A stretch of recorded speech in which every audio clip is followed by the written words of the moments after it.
ఈ పునరుద్ధాన దినాన ఆసక్తిలో సమకూడి వచ్చిన మీ అందరికీ యేసే నామంలో శుభవందనాలు తెలియజేస్తున్నాను. దేవుడు మనల్ని సజీవంగా ఉంచి ఆయన మరొకసారి ఆయన ఆలయంలో చేరి ఆయన స్తుతించుటకు దేవుడు ఇచ్చిన భాగ్యాన్ని బట్టి దేవునికి మహిమ ఘనత ప్రభావములు కలుగునుగాక. మనము ఈ ఉదయకాల సమయంలో యోహాను సువార్త 20 అధ్యాయం 1 నుండి 25 వచనాలు చదువుకొని ఉన్నాము. ఈ వాక్య భాగంలో మనం గమనించినట్లయితే పునరుద్ధాన దినాన యేసు సజీవుడై మరణమును గెలిచి పునరుద్ధారణైన దినాన జరిగిన విషయాల్ని ఇక్కడ మనము స్పష్టంగా చూస్తూ ఉన్నాము.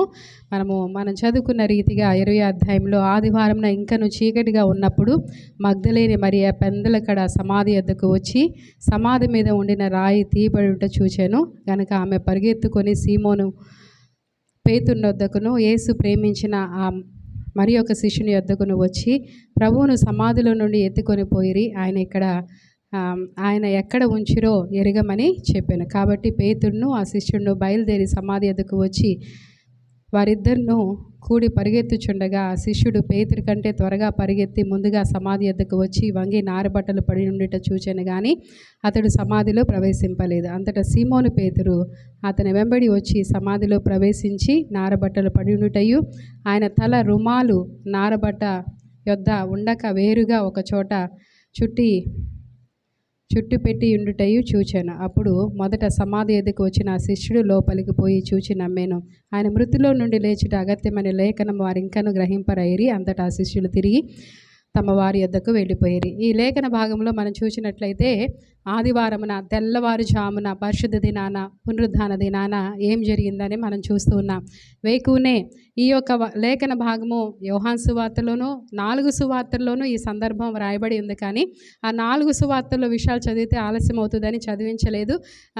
4 సువార్తల్లో మనం చూస్తే కొన్ని కొత్త ఇన్ఫర్మేషన్ మనకు అందిద్ది అనమాట. కానీ చాలా స్పష్టంగా ఎక్కువగా యోహాను రాయటం చూస్తున్నాము.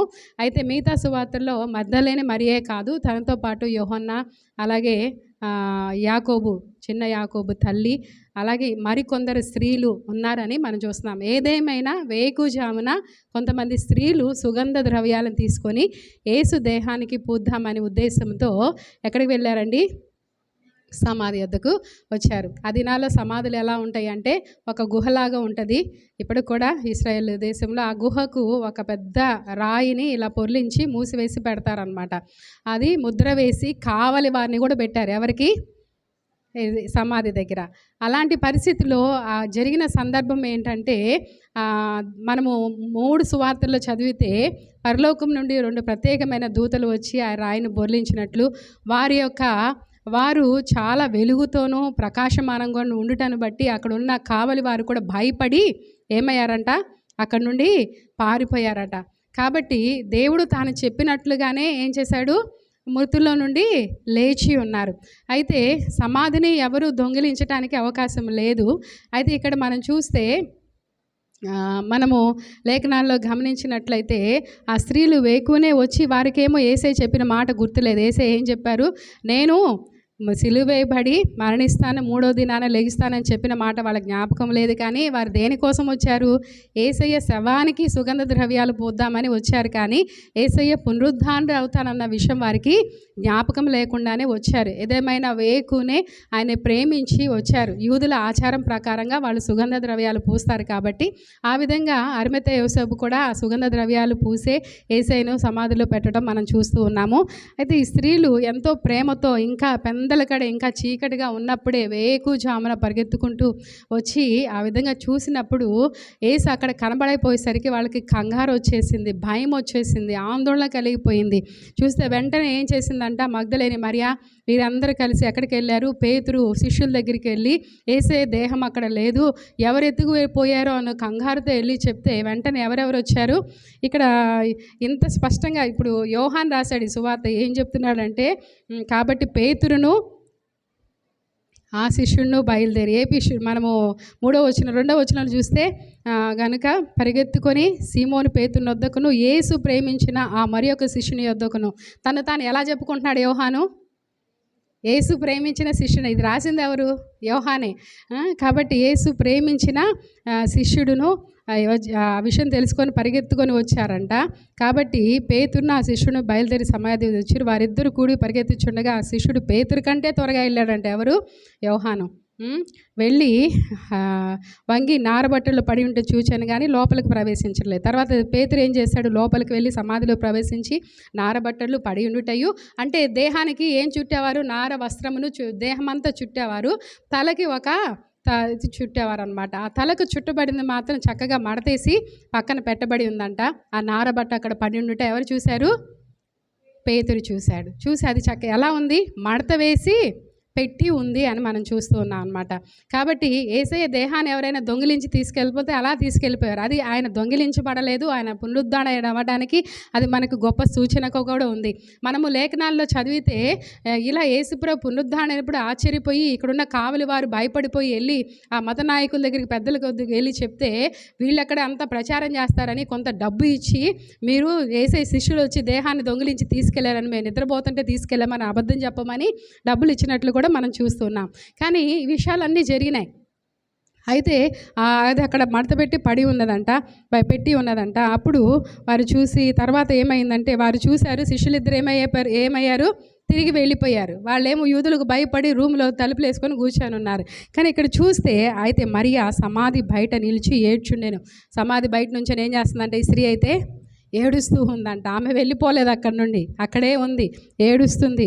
ఆమె ఏడ్చుచు సమాధిలో వంగి చూడగా తెల్లని వస్త్రం ధరించిన ఇద్దరు దేవదూతలు యేసు దేహము ఉంచబడిన స్థలములో తలవైపున ఒకరును కాళ్ళ వైపున ఒకరును కూర్చొని ఉండడం కనబడ్డారంట. ఆమె కన్నీరు కార్చి ఏడుస్తూ ఉంది. ఏడుస్తూ అలా వంగి చూస్తే ఎవరు కనబడ్డారు?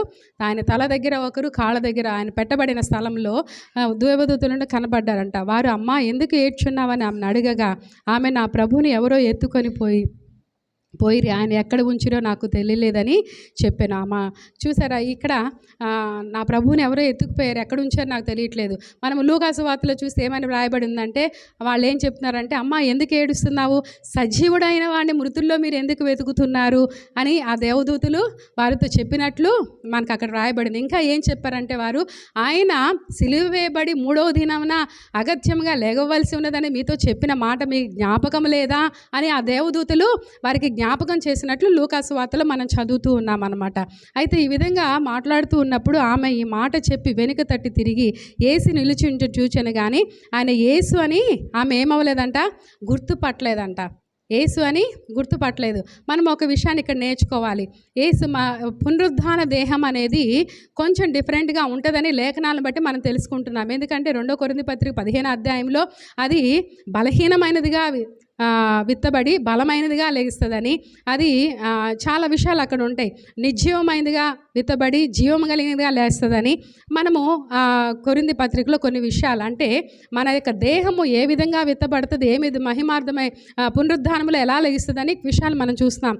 అందువల్ల గుర్తుపట్టలేదేమో, లేకపోతే ఆమె కన్నీరు కాచి రోదన చేస్తూ ఉన్నప్పుడు ఒక్కోసారి కళ్ళు మనకి ఏడుస్తూ ఉంటే మన కళ్ళు సరిగ్గా కనపడవు కూడా, మరి ఆ విధంగా ఆమె గుర్తుపట్టలేదు, తెలియదు. కానీ యేసు అమ్మ ఎందుకు ఏడ్చున్నావు, ఎవరిని వెతుకుచున్నావు అని ఆమెను అడగగా ఆమె ఆయనతో తోటమాలి అనుకుని అయ్యా నీవు ఆయన మోసుకొని పోని ఎళ్ళా ఆయన ఎక్కడ ఉంచితువో నాతో చెప్పుము, నేను ఆయన ఎత్తుకొని పోయి. ఆమె ఎవరో తోటమాలి అనుకుని ఏం చెప్తుంది, అయ్యా నీకు తెలుసా ఆయన ఎక్కడ పెట్టారో తెలిస్తే చెప్పయ్యా, నేను వెళ్ళి ఏం చేస్తానంటుంది, నేను ఆయన ఎత్తుకొని తీసుకొని వెళ్తాను. దేవునికి స్తోత్రం. ఎంత ప్రేమ దేవుని పట్ల. ఆయన ఎక్కడ పెట్టారు, ఎవరు తీసుకెళ్తారు చెప్తే నేను ఆయన ఎత్తుకొని వెళ్తానని చెప్తే ఆ దుఃఖాన్ని చూసిన దేవుడు 16వ వచనంలో యేసు ఆమెను చూచి మరియా అని పిలిచాను. ఆమె ఆయన వైపు తిరిగి ఆయన హెబ్రీ భాషలో రబ్బూని అని పిలిచాను. ఆ మాటకు బోధకుడు అని అర్థం. దేవునికి స్తోత్రం. హల్లెలూయా. ఆమె ఏడుస్తూ ఉంటే యేసయ్య తట్టుకోలేకపోయి ఏమన్నాడు, మరియా అని పిలవగానే ఆ స్వరాన్ని గుర్తుపెట్టి వెంటనే ఏమంటుంది, రబ్బూని నా బోధకుడా అని చెప్పేసి అని పిలవడం మనం చూస్తూ ఉన్నాం. వెంటనే మనము ఇతర పత్రికలు చూస్తే, ఇతర సువార్తలు చూస్తే ఆమె వెంటనే ఆయన పాదాలు పట్టుకుందంట. నన్ను అయితే ఇక్కడ ఏమని చెప్తున్నారంటే యేసు ఆమెను చూసి మరియా అని పిలిచాను. ఆమె హెబ్రీ భాష రబ్బుని పిలిచాను. మాటకు బోధకుడు అర్థం. యేసు ఆమెతో, నేను ఇంకనూ తండ్రి యొద్దకు ఎక్కిపోలేదు గనుక నన్ను ముట్టవద్దు. అయితే నా సహోదరుల యొద్దకు వెళ్ళి నా తండ్రియు మీ తండ్రియు, నా దేవుణ్ణి మీ దేవుడు వాని యొద్దకు ఎక్కిపోవచ్చున్నానని వారితో చెప్పమనెను. చూసారా, ఇక్కడ జరిగిన సందర్భం ఒకసారి ఆలోచించండి. యేసయ్య ఆమె కన్నీరు కారుస్తుంటే నేను ఈ విషయం గురించి ఆలోచిస్తూ ఉన్నాను పనుకొని. నిజంగా యేసయ్య బైబిల్లో చాలామంది హీరోస్ ఉన్నారు, చాలా గొప్పవారు. కానీ అందరికీ మించిన ప్రథమ స్థానం Jesus is my best hero అనిపించింది. ఎందుకంటే ఆయనే ఎంతమంది ఆయన అనుసరించిన వారు ఉన్నా యేసయ్య లాంటి గొప్ప దేవుడు లేరు. ఇక్కడ ప్రత్యేకం ఎందుకు అలా అనిపించిందంటే ప్రారంభం నుండి కూడా చూడండి, యేసయ్య బైబిల్ గ్రంథంలో నేను ఒక్కొక్కటి ఆలోచిస్తూ ఉన్నాను. హాగరు కన్నీరు కాచింది, ఎలుగెత్తి ఏడ్చిందంట అరణ్యంలో దిక్కుతోచక. వెంటనే యేసయ్య ఏం చేశాడు? ఆమె స్వరాన్ని విని ఆమె కొరకు నీటి బుగ్గను పుట్టించి ఆ కుమారుని బ్రతికించినట్లు మనం చూస్తాం. హన్నా దేవుని సన్నిధిలో ఏం చేసింది? కన్నీరు కాచింది, తన బాధను దుఃఖం వెళ్ళబెచ్చుకొని. ఆమె కన్నీరు చూసిన దేవుడు, అంతకాలం గర్భం తెరవని దేవుడు, ఆ కన్నీరు చూసినాక ఏం చేశాడు? ఆమె గర్భాన్ని తెరిచారు. ఇంకా బైబిల్ గ్రంథంలో మనం చూసుకుంటూ వెళ్తే పునరుద్ధానం లాజరు చనిపోయినప్పుడు వారందరూ ఏం చేస్తున్నారు చెప్పండి? ఏడుస్తూ ఉంటే యేసుప్రభు తను లేపుతాడని తెలిసి కూడా వారి కన్నీరు చూసి ఆ స్త్రీలందరూ ఏడుస్తుంటే ఏం చేశాడు యేసయ్య? తనకు కూడా కన్నీరు వచ్చింది. మరలా మనము చూస్తే తబితా అను స్త్రీ చనిపోయినప్పుడు, విధవరాలనే స్త్రీ చనిపోయినప్పుడు ఆమెకున్న మంచి సాక్ష్యాన్ని బట్టి, సత్క్రియలను బట్టి ఆ విధవరాళ్ళు పరిశుద్ధులందరూ వచ్చి ఏడుస్తుంటే పేతురు ఆమె కొరకు ప్రార్థన చేయిస్తే ఆమె లేపబట్టం చూస్తున్నాం. అంటే మళ్ళీ అలాగే ఒకసారి నాయిన్ అనే ఊరిలో ఒక విధవరాలు, ఒక్కగానే ఒక కొడుకు, భర్త లేడు, ఆమె ఆల్రెడీ విధవరాలు. ఆమె విధవరాలుగా ఉండి తనకున్న ఏకైక కుమారుడు కూడా చనిపోతే ఎలా ఉంటుంది? పాడి కట్టుకొని చనిపోతే తీసుకెళ్తుంటే ఆమె ఎంత రోదన చేస్తుందో మరి. ఆ పాడి వెంబడ వెళ్తూ యేసయ్య చూసి ఏం చేశాడు? పాడి ముట్టి, అంటే కన్నీరు చూస్తే దేవుడు చెల్లించిపోతారు. కాబట్టి కన్నీటి ప్రార్థన ఎంత ప్రాముఖ్యమో బైబిల్ గ్రంథంలో చాలామంది, నాకు గుర్తొచ్చిన కొంతమంది స్త్రీలు చెప్తున్నాయి, ఇలా కన్నీరు కాచి దేవుని దగ్గర కృప పొందుకున్న వారు ఎంతోమంది ఉన్నారు. మరియ కూడా అక్కడ కూర్చొని, అందరూ వెళ్ళిపోయారు కానీ ఆమె మాత్రం అక్కడ కూర్చొని ఆ దేహం కొరకు ఏడుస్తూ ఉంటే ఆయన హృదయం చెలించిపోయింది. ఆయన మరియా అని ఆమెను పిలవకుండా ఉండలేకపోయారు. పిలిచిన వెంటనే ఆమె రబ్బూని, బోధకుడా అని చెప్పేసి ఆయన కాళ్ళను పట్టుకొని పోతే, అమ్మా అప్పుడే నేను తండ్రి యొద్దకు, ఇంకా అసలు చూడండి ఎంత, ఇంకా ఆ మాట చెప్పడమే కాకుండా యేసయ్య ఏమని చెప్పారంటే, నువ్వు సహోదరుల యొద్దకు వెళ్ళు, మీ తండ్రి నా తండ్రి. ఇక్కడ మాటలు చూడండి, నా తండ్రియు మీ తండ్రియు, నా దేవుణ్ణు మీ దేవుడినైన వాని యొద్దకు ఎక్కిపోవచ్చున్నానని వారితో చెప్పుమనెను. మగ్దలేన మరియ వచ్చి యేసు ప్రభుని చూచి తిని ఆయన నాతో ఈ మాటలు చెప్పిన శిష్యులతో తెలియజేశాను. దేవునికి స్తోత్రం, హల్లెలూయా. ఈ శిష్యులందరూ కూడా అపోస్తలు, దేవుని చేత పంపబడిన వారు, ఎన్నుకొనబడిన వారు. ఈ అపోస్తలకే అపోస్తలురాలైంది ఎవరు? మరియా. దేవునికి స్తోత్రం చెప్దామా? హల్లెలూయా. చాలా సంతోషం అనిపిస్తుంది. బైబిల్ గ్రంథంలో దేవుడు స్త్రీలకు ఇచ్చిన ప్రాధాన్యత, అంటే వారిని ప్రేమించిన విధానం, వారిని గౌరవించిన విధానము. ఒక సందర్భంలో పాపాత్మురాలైన స్త్రీలు అందరినీ నిందిస్తూ ఆమె రాళ్ల వేసి చంపాలని తీసుకొచ్చిన సందర్భంలో కూడా దేవుడు ఆమెను క్షమించిన విధానము, ఇవన్నీ కూడా మనం ఆలోచన చేస్తే, అలాగే ఒక పరిసేని ఇంట స్త్రీ, పాపాత్మురాలైన స్త్రీ యేసయ్య కాళ్ళ దగ్గర కూర్చొని కన్నీరు కాచి ఆమె పాపాలన్నీ క్షమాపణ చెప్పుకుంటూ ఏడుస్తుంటే అందరూ అపార్థం చేసుకున్న యేసయ్య ఆమె ఎక్కువగా ప్రేమించింది కాబట్టి ఎక్కువగా క్షమించబడిందని, ఈ విషయాలన్నీ ఆలోచన చేస్తుంటే ఎంత గొప్ప దేవుడు, మనం ఎంత ఆయన కృతజ్ఞత చెల్లించాలి. ఆయన ఎంత ప్రేమ కలిగిన వాడు, ఎంతగా దేవుడు ఆ స్త్రీల విషయంలో కృప చూపించాడు అనే దాన్ని బట్టి మనం ఆలోచన చేస్తే నిజంగా దేవుని కృతజ్ఞత చెల్లించాలి. యేసే చెప్తున్నాడు, నా తండ్రి చెల్లి సహోదరులు ఎదుకు. ఎలా సహోదరుడు అయ్యాడు? మనకి హెబ్రీ పత్రిక 2వ అధ్యాయంలో మనం నేర్చుకున్నాం కదా. ఆయన మనందరికీ, యేసయ్య ఎవరు చెప్పండి? మనందరికీ పెద్ద అన్నయ్య. మనకి తన పరలోకపు తండ్రితో మనల్ని సంధి చేయడానికి, వారసత్వం అనుగ్రహించడానికి ఆయన మనకు పెద్ద అన్నయ్యగా అయ్యి మనందరినీ సహోదరులుగా చేసుకున్నాడు. దేవునికి స్తోత్రం చెప్దామా? హల్లెలూయా. అందుకే ఏం చెప్తున్నాడంటే, నా తండ్రియు మీ తండ్రియు వెళ్ళి, అమ్మా నువ్వు వెళ్ళి సహోదరుల ఎద్దుకు వెళ్ళి, నా తండ్రియు మీ తండ్రియు, మనకి ఇప్పుడు అందరికీ తండ్రిగా చేశాడు యేసయ్య. ఆయన మన నుంచి పునరుద్ధరణయ్యి ఆయన దేవునికి మనందరినీ కూడా బిడ్డలుగా చేశాడనమాట. నా తండ్రియు మీ తండ్రియు, నా దేవుణ్ణు మీ దేవుడైన వాని యొద్దకు ఎక్కిపోవచ్చునని వారితో చెప్పు. మగ్దలేన మరి వచ్చి ఆ విషయాన్ని ఎవరికి మొట్టమొదటిగా చెప్పింది చెప్పండి? శిష్యులకు ఆమె చెప్తేనే తెలిసిందనమాట. అయితే వారు నమ్మలేదు. నమ్మకం పరిగెత్తుకుంటూ వచ్చారని మనం వేరే సువార్తలో కూడా మనం చూస్తూ ఉన్నాం. ప్రియమైన దేవుని బిడ్డలారా, మనం చూస్తే చూడండి, దేవుడు ఎంత కనికరం కలిగిన ఆ తర్వాత దేవుడు తన శిష్యులకు కూడా కనపరుచుకున్నారంట. 19వ వచనం నుండి మనం చూస్తే, ఆదివారం సాయంత్రంలో శిష్యులు యూదులకు భయపడి తాము కూడి ఉన్న ఇంటి తలుపులు మూసుకొని ఉండగా యేసు వచ్చి మధ్య నిలిచి, మీరు సమాధానము కలుగునుగాక అని వారితో చెప్పాను. ఆయన అలాగూ చెప్పి వారికి తన చేతును ప్రక్కన చూపగా శిష్యులు ప్రభువును చూసి సంతోషించారు. అప్పుడు యేసు మరలా మీకు 2 సార్లు, ఫస్ట్ రాగానే మీకు సమాధానం కలుగును గాక అన్నారు. మరలా తన గాయాలు చూపించి మీకు సమాధానం కలుగును గాక అని, తండ్రి నన్ను పంపిన ప్రకారం నేనును మిమ్మల్ని పంపుచున్నానని వారితో చెప్పాను. దేవునికి స్తోత్రం, హల్లెలూయా. తండ్రి నన్ను ఎలాగా ఈ భూలోకానికి పంపించి తన చిత్తాన్ని నెరవేర్చి మీ అందరి కొరకు ప్రాణాన్ని పెట్టి విమోచించుటకు ఒక మిషన్తో, ఒక ఉద్దేశంతో నన్ను పంపారో, నేను కూడా మిమ్మల్ని అలాగా పంపిస్తున్నాను. కాబట్టి దేవుని బిడ్డలకు మనం యోహాను సువార్తలో కూడా చూస్తాం, లోకం నన్ను ద్వేషిస్తే మిమ్మల్ని కూడా ద్వేషించిద్ది. నన్ను కాబట్టి మీరు మీ దేహాన్ని చంపే వారికి భయపడొద్దు, ఆత్మను కూడా దేహాన్ని ఆత్మను నరకపాత్రలు చేసేవానికి మాత్రమే భయపడండి అని చాలా విషయాలు చెప్పడం మనం చూస్తున్నాం అన్నమాట. కాబట్టి ఆయన ఈ మాటలు చెప్పి వారి మీద ఊది పరిశుద్ధాత్మను పొందుడి. మీరు ఎవరి పాపములు క్షమించుదురో వారి పాపములు క్షమించబడి, ఎవరి పాపలు మీరు నిలిచి ఉండనిద్దరో వాళ్ళు నిలిచి ఉండనని వారితో చెప్పాను. దేవుడు వారి మీద పరిశుద్ధాత్మను ఊదినట్లుగా మనం చూస్తున్నాం. కొన్ని విషయాలు ఇంకా మత్తయి సువార్తలో స్పష్టంగా ఉంటాయి. అంటే అప్పుడు వరకు దేవుడు వారి మీదకి వచ్చేవాడు, కానీ మనము మత్తయి సువార్తలో చూస్తాం, మన మీద పాత నిబంధన గ్రంథంలో పరిశుద్ధుల మీద దిగి వచ్చేవారు, కానీ నూతన నిబంధనలో ఆయన మరణించి పునరుద్ధరణ అయిన తర్వాత ఎక్కడ నివాసం చేస్తున్నాడు? మనలో నివాసం చేస్తున్నాడు. దేవునికి స్తోత్రం, హల్లెలూయా.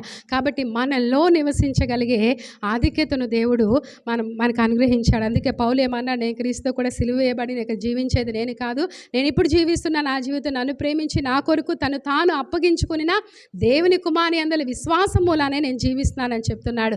కాబట్టి ఆ దేవుని కుమారుని యందు విశ్వసించే ప్రతి వారిలో ఆయన ఆత్మ నివాసము చేస్తుందన్నమాట. కాబట్టి వారి మీద దేవుడు పరిశుద్ధాత్మను ఊదాడు.